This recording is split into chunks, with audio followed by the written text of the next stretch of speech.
이해찬 당대표의 속개 선언으로 더불어민주당 제205차 최고위원을 속개하겠습니다. 제205차 최고위원을 속개하겠습니다. 이해찬 당대표의 발언이 있겠습니다.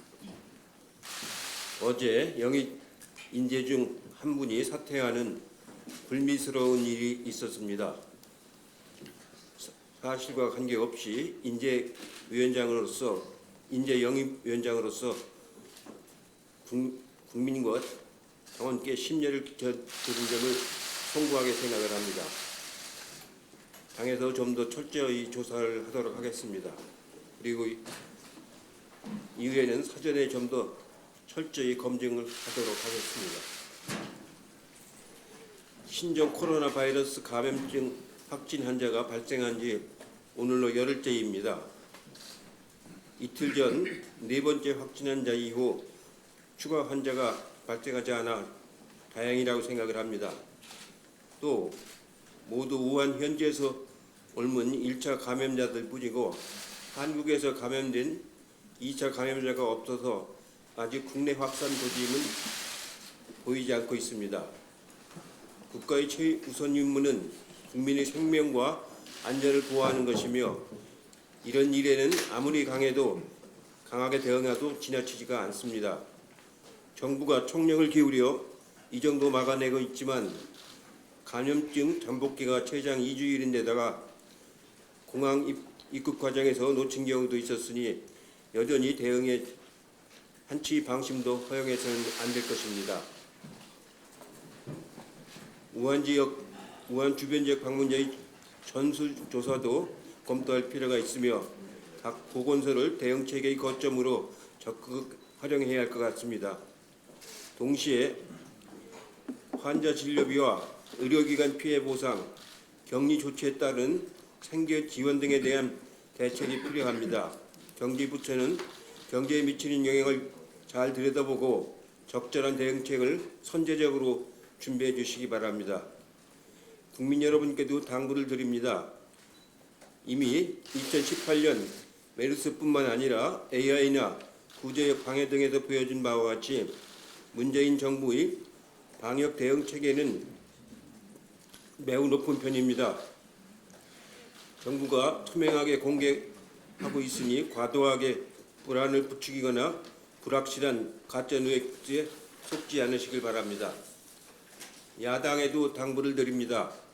국민 안전에는 여야가 따로 없습니다. 상임위 등을 통해 국민 불안을 진정시키는데 야당이 적극적으로 협조해 주시기 바랍니다. 오늘 우리 당은 코로나 바이러스 감염증 대책위원회를 설치했고 대통령님과 국무총리께서도 총력 대응을 하고 계십니다. 당정은 한치도 방심 없이 대응하여 이번 사태를 무사히 넘기도록 최선을 다하겠습니다. 어제 민주당 공관위가 진행한 총선 후보 공모가 끝났습니다. 조만간 총선 준비의 핵심인 공천 심사에 들어갈 예정입니다. 공정하고 투명한 공천이야말로 총선 승리의 시작과 끝입니다. 민주당은 특혜나 차별 없이 모든 후보가 이의를 제기할 수 없는 시스템 공천을 진행해서 가장 유능하고 깨끗한 인재를 추천하겠습니다. 오늘은 총선 공약 제3탄을 발표하고 선거운동을 이끌어갈 선거대책위원회도 이번 주에 구성을 완료할 예정입니다. 민주당은 모두는 이번 총선이 민주당뿐만 아니라 국가의 앞날을 좌우하는 중요한 선거라는 사명감을 가져야 하겠습니다. 항상 낮은 자세로 자신이 아닌 국민의 눈높이에 맞추겠다는 진실하고도 절실한 마음으로 임해 주시기 바랍니다. 이상입니다. 네, 다음 이인영 원내대표의 발언이 있겠습니다. 내일은 우리 전세기가 우한으로 출발합니다. 지금 무엇보다 중요한 것은 우리 국민의 생명을 지키는 일입니다.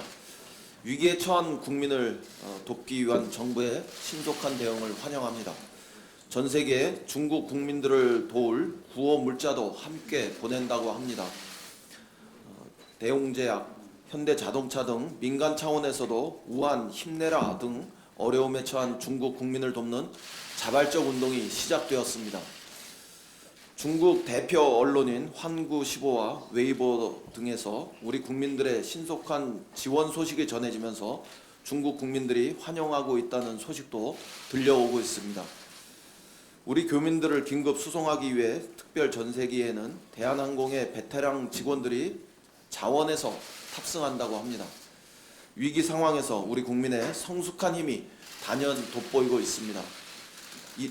어제는 자유한국당의 심재철 원내대표께서 초당적 대응의 중요성을 강조하셨습니다.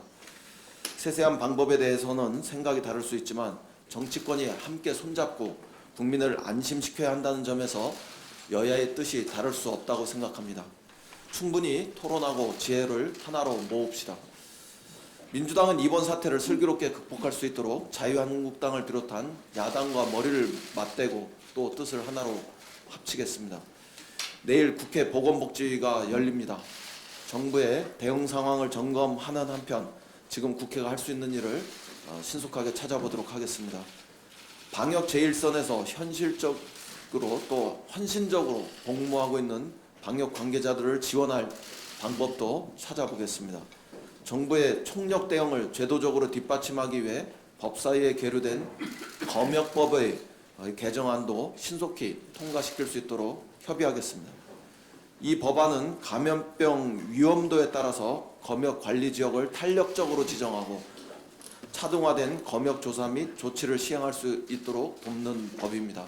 매우 시의적절하고 시급한 법이 되겠습니다.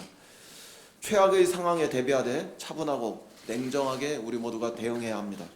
무엇보다 중요한 것은 방역 당국의 냉철한 상황 대응입니다. 위기 상황에서 상황을 과소평가하는 것도 위험하지만 현실 감각을 잃고 혼선을 초래할 이런 상황을 만드는 것은 더욱 위험할 때가 있습니다. 한정된 방역 자원을 효과적으로 사용하는 것도 매우 중요해 보입니다. 우리 정부는 사스와 메르스 사태를 거치며 확고한 위기 대응 체계를 확립해 놓고 있습니다. 엄청난 대가를 치르며 확립한 소중한 위기 시스템입니다. 우리 국민들께서는 우리 정부의 위기 관리 능력을 믿고 한결같은 마음으로 혼연일체가 되어서 위기 극복에 나서 주실 것을 부탁드립니다. 정치권과 언론의 협력도 매우 중요합니다. 국민의 불안한 마음을 더욱 불안하게 만드는 일은 가짜뉴스 등의 일부 행태를 통해서 부적절하게 나타나고 있습니다. 국민의 생명과 직결된 사안일수록 정확한 사실 보도와 또 국민을 안심시키는 보도가 매우 중요합니다. 가짜뉴스 하나가 엄청난 후폭풍을 몰고 올 수도 있다는 점을 인식하고 매우 절제되고 정제된 보도가 있어야 되겠습니다. 정치권의 성숙한 대응도 매우 중요합니다. 이해찬 대표께서도 말씀하셨지만 모든 정쟁을 중단하고 일사불란하게 한마음으로 정치권이 설선수범해 나가야 하겠습니다. 성급한 논란은 자칫 국민과 경제를 패닉 상태에 빠뜨릴 위험이 있기 때문입니다. 지금은 정치권과 언론을 비롯한 국민 모두가 힘을 하나로 모을 때입니다. 정보를 투명하게 공개하고 충분히 토론하되 우리 모두 힘을 하나로 모아서 슬기롭게 극복해 나갈 수 있기를 기대합니다. 이상입니다. 네, 박주민 최고위원의 발언이 있겠습니다. 예, 대표님 그리고 원내대표님도 말씀하셨지만 신종 코로나 바이러스 감염증 확산으로 인해 국민 여러분의 걱정이 매우 큰 상황입니다. 문재인 대통령님은 정부가 과하다 싶을 정도로 선제 대응하도록 지시하였고 청와대가 책임지고 컨트롤타워 역할을 해야 한다고 하셨습니다. 국민 안전에는 여야가 없습니다. 국민을 안심시키고 안전하게 지키기 위해 모두 힘을 합쳐야 하는 상황입니다. 그런데 한 야당 의원은 역병을 정치에 이용할 생각 없다. 여야 모두 힘을 합쳐야 한다라고 하면서도 우한에 있는 우리 교민을 보호하기 위해 전세기를 보내기로 한 정부의 결정에 대해서는 우한에 있는 교민을 우한 사람으로 부르며 비판하고 허위로 만들어진 것으로 보이는 맥주회사 트윗 계정에 올라온 글을 활용해서 병명에 대한 정부의 안내에 대해 비판하기도 하였습니다. 이런 모습들이 과연 질병의 정치적 활용이 아닌지 여야 모두 힘을 합치는 데 도움은 되는 것인지 등에 대해서 스스로 자문해 주셨으면 합니다. 우한에 있는 교민을 위해 출발하는 전세기에는 아까 원내대표님이 말씀하셨던 것처럼 자원한 12명의 승무원이 탄다고 합니다. 정치권에 있는 사람들이 이런 분들을 비롯해서 질병의 확산을 막고 국민의 안전을 지키기 위해 일선에서 싸우고 있는 사람들을 부끄럽게 해서는 안 될 것입니다. 이번에야말로 정치권이 힘을 모아서 국민의 안전을 책임지는 모습을 보여줄 수 있어야 할 것입니다. 참고로 우리 당은 이번 신종 코로나 바이러스 확산을 막기 위해서 선거 운동 관련된 행동 준칙을 정해서 하달할 예정입니다. 많은 분들이 관심 가져주셨으면 좋겠고 따라주셨으면 좋겠습니다. 어제 국토교통부가 발표한 공동주택관리법 시행령과 시행규칙 개정안을 보면은 주택 소유자가 아닌 세입자도 제한된 요건 하이지만 동대표를 할 수 있도록 바뀝니다. 작은 변화이긴 하지만 세입자의 권리 보호를 위해서는 큰 의미가 있다고 생각합니다. 설 연휴 직전에 100여 개의 시민단체들이 모인 모임에서 주택임대차보호법 개정안을 20대 국회 내에서 통과시킬 것을 촉구하는 기자회견을 했습니다. 정치권이 민생을 말하면서 세입자가 2년에 한 번씩 쫓겨날 수 있는 이 상황을 외면해서는 안 된다는 취지였습니다. 임대차 계약 기간을 1년에서 2년으로 늘린 것이 1989년입니다. 이미 31년이 지났습니다. 제가 시민단체와 함께 논의해서 발의한 주택임대차 보호법 개정안 경우 3년이 넘도록 국회에서 제대로 논의조차 되지 못하고 있는 상황입니다. 이미 미국의 주요 도시나 영국, 독일, 프랑스와 같은 주요 선진국에서는 세입자들의 주거 안정을 위한 정책을 다양하게 시행하고 있습니다. 그 결과 독일은 세입자의 평균 거주 기간이 약 12.8년에 달한다고 합니다. 아직 20대 국회의 시간은 남아 있습니다.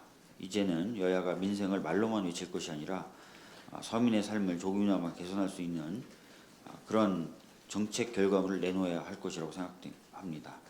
여야가 이런 부분에 있어서도 힘을 합쳤으면 합니다. 이상입니다. 네, 다음 박광원 최고위원의 발언이 있겠습니다. 네, 신종 코로나 바이러스의 확산에 대한 우려가 큽니다. 그만큼 우리 국민들의 극복 의지도 강합니다. 그런데 이 사이에 더 위험한 것이 허위 조작 정보가 있습니다. 우리 당의 허위 조작 정보 대책 특위에서 모니터링을 한 결과 유튜브 4개 채널에서 어제까지 41개 허위 조작 정보가 생산 유포됐습니다.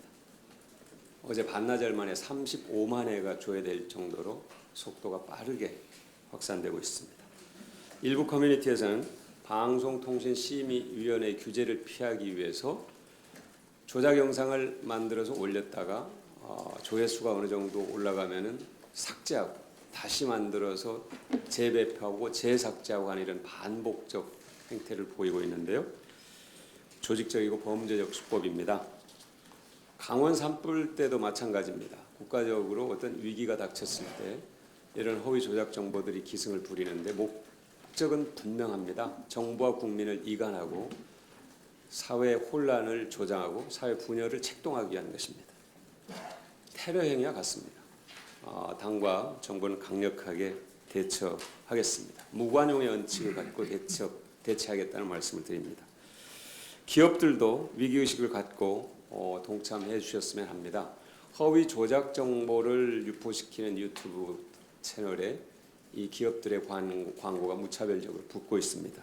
기업들, 광고주들이 자체적으로 모니터링을 해서 그런 채널들에 대해 유튜브에 강력하게 문제 제기를 하는 방식으로 허위 조작 정보 생산 유통을 차단하는 데 동참하실 수 있을 겁니다. 이것은 기업을 위해서도 필요하고 국민을 위해서도 꼭 필요한 일이라고 생각합니다. 우리 정부와 국민들의 국가 위기 대응 능력은 세계적입니다. 이미 대표님이나 또 원내대표님 말씀하셨습니다만 2003년 사스 발생 때 세계적으로 8,000명의 감염, 사망자 774명이 발생했습니다만 우리나라에서는 3명의 감염자만 발생했고 사망자는 없었습니다. 세계보건기구가 우리나라의 사스 예방 이 대응 체계를 보고 모범국이라고 평가했을 정도입니다. 메르스 사태로 33명의 목숨을 잃은 뒤에 이 방역 체계에 대한 국민들의 요구, 현대화 요구가 더 강해졌고 문재인 정부의 재난 대응 체계는 훨씬 더 강화됐습니다. 이런 상황에서 자유한국당이 이 문제를 갖고 정치 공세의 소재로 삼는 것은 대단히 유감스러운 일입니다. 일부 국경을 봉쇄해야 한다는 등의 정말로 극우 포퓰리즘 주장은 실효성도 없고 또 국제 기준에도 맞지 않습니다. 최소한의 외교적, 경제적 고민조차 없는 이러한 주장이 공당에서 나온다는 것이 정말 믿어지지 않습니다. 자유한국당이 해야 될 일은 검역 체계를 현대화하는, 그러니까 1950년대 만들어진 이 검역법을 개정하는 일에 동참하는 것입니다. 그런데 이 개정안은 법사위에 계류되어 있습니다. 그리고 우리 경제에 미칠 부정적 영향을 최소화하는 데 머리를 맞대고 함께 수기해 줄 것을 요청합니다. 다시 한번 말씀드립니다. 국민의 생명과 안전, 민생 문제를 정치 공세의 소재로 삼는 일은 제발 그만두시기 바랍니다. 이상입니다. 서른 최고위원의 발언이 있겠습니다. 코로나 바이러스 확진 환자가 발생해서 국민 불안이 커지고 있습니다. 어제 문재인 대통령께서 강력한 선제 조치 시행을 강조했고 정부는 지역사회의 2차 감염을 막기 위해서 총력전을 펼치고 있습니다. 신종 코로나 바이러스의 확산을 막고 조기 종식시키기 위해서 정부의 강력한 선제 대응과 함께 정치권의 초당적 협력이 필요한 시점입니다. 지금 국회가 해야 할 일은 감염병 확산 방지에 사각지대가 발생하지 않도록 정부, 시민과 협력 체계를 구축하고 함께 노력하는 것이 중요합니다. 강력한 선제 대응을 위해서 인력, 예산 등 부족한 것은 없는지 점검해서 감염병 대응 현장의 필요를 충족시켜주는 것이 국회가 해야 할 일이라 생각합니다. 신종 코로나 바이러스를 조기에 통제하고 국민 건강과 안정을 지키기 위해서 야당이 정쟁 중단을 선언하고 초당적 협력에 나서줄 것을 촉구합니다. 그리고 가짜뉴스 등 왜곡된 정보의 유통으로 국민 불안이 과중되는 것도 경계해야 할 일입니다. 왜곡된 정보의 유통을 막기 위해 정부도 신속하고 투명하게 관련 정보를 국민들께 제공하는 노력에 박차를 가해주길 바랍니다. 이상입니다. 다음 김혜영 최고위원의 발언이 있겠습니다. 많은 국민들께서 연령이나 지지 정당과 무관하게 21대 국회에는 젊은 세대가 보다 많이 진출하길 원하고 계십니다. 각 정당에서 앞다투어 청년 인재를 영입하는 이유 중 하나일 것입니다. 정당의 인재 영입은 그 정당의 지향점을 보여준다는 점에서 의미가 있고 또 필요합니다.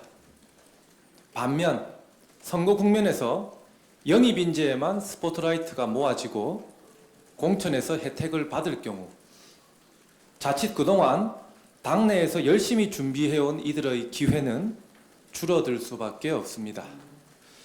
특히 청년 인재의 경우가 그렇다고 생각됩니다. 청년위원회, 대학생위원회, 또 각 지역위원회에서 열심히 활동해온 많은 청년 당원들이 있습니다. 이러한 기존의 청년 당원들이 기회에서의 박탈감을 느끼지 않도록 정당에서는 그동안 열심히 활동해온 청년 당원들에게 기회를 주는 부분에도 많은 관심이 필요할 것입니다.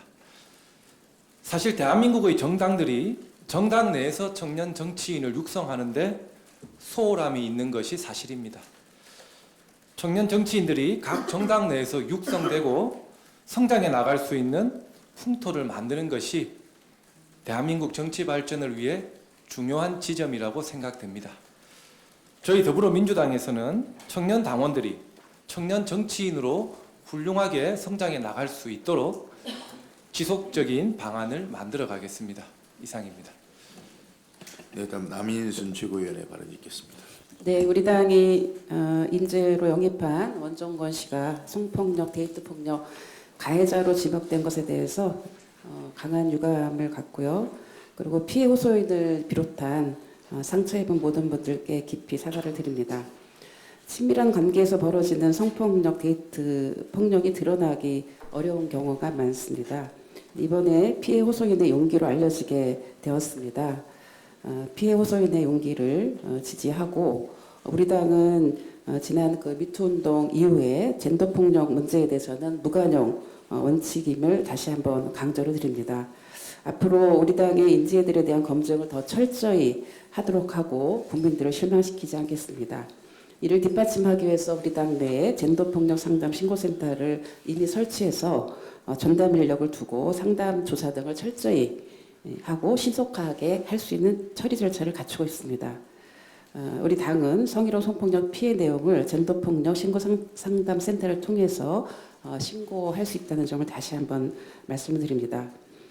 한편 성폭력, 데이트 폭력 등 젠더 폭력은 개인의 일탈이나 도덕성 문제의 차원을 넘어서서 인권 침해이며 명백한 범죄 행위입니다. 결코 쉽지 않았을 피해자들의 용기가 헛되지 않도록 당과 그리고 그 사회 각계와 또 정부가 온 국민이 한마음 한뜻으로 젠더 폭력 근절을 위해서 노력을 해갈 것이며 용기를 낸 피해자들이 2차 피해로 상처 입지 않도록 최선을 다하겠습니다. 예, 신종 코로나 바이러스 감염증은 사스와 달리 감염됐지만 증상이 없는 무증상자에 의한 바이러스 전파 가능성이 있을 뿐만 아니라 메르스보다 감염증 확산 속도가 빠른 것으로 알려져 있습니다. 또한 우한 폐렴이라고 불리우는 신종 코로나 바이러스의 어떤 국내 추가입을 막고 지역사회 확산 차단을 위한 범정부 차원의 강력한 방역 대책과 철저한 초동 대응이 필요합니다. 2015년에 메르스 초동 실패와 확산 사태를 반면교사로 삼아서 2차 감염을 차단해야 합니다. 정부가 어제부터 우한 지역에서의 입국자 3,000명에 대해서 전수조사에 들어갔는데 꼼꼼하게 조사를 해야 할 것이며 보건소에서 특히 일반 진료 기능보다는 지역사회에 대한 감염 예방이나 방역 활동에 보다 최선을 다할 필요가 있다고 보여집니다. 뿐만 아니라 민간 전문가들이 모두 포함된 민관 협력 대책반을 통해서 의료계의 문제제기와 현장의 목소리가 신속히 전달되도록 해야 할 것입니다.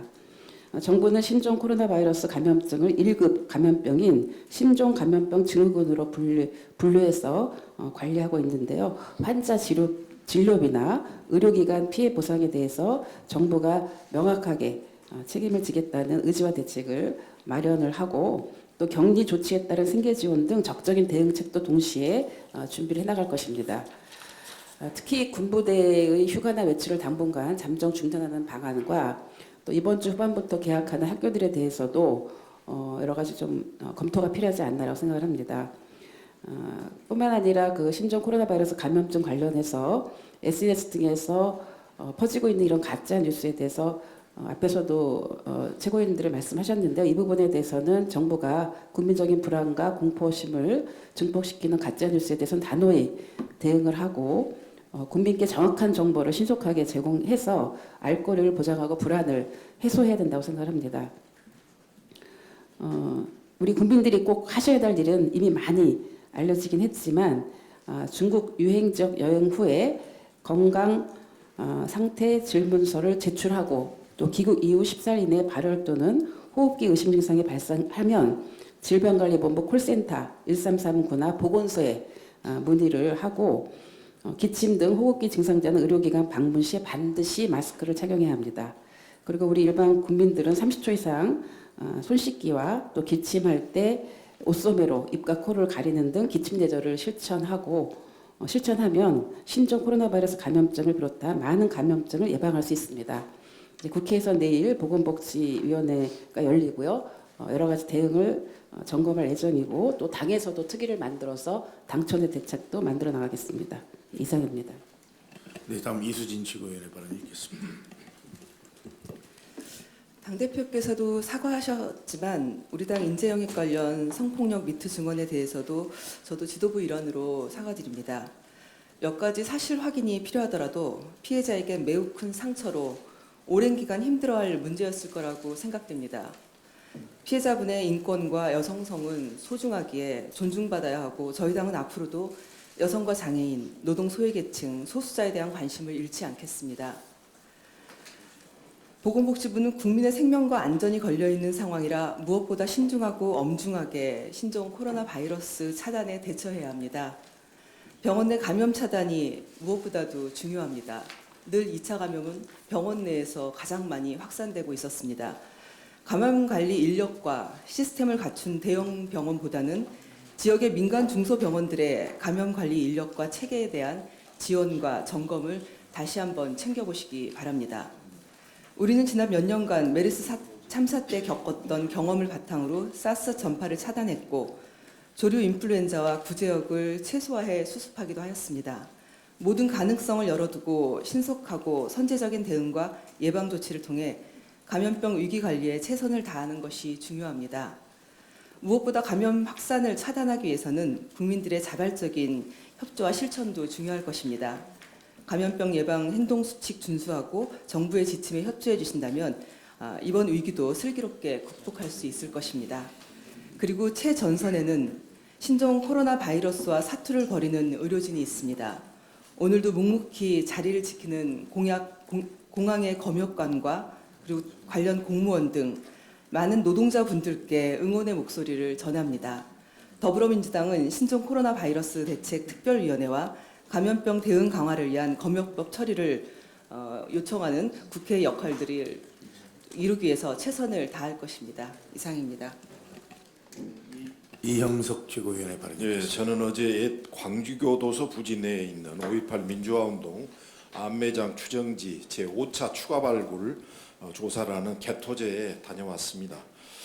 추가 조사 발굴 부지는 지난해 12월 신원 미상 유골이 다수 발굴되었고 최근 국립과학수사연구원이 발굴된 유골을 하나의 객체로 분류하는 과정에서 260여구로 늘어난 무연고자 묘지 인근에 있는 옛 교도소 텃밭으로 안매장이 의심되는 구역입니다.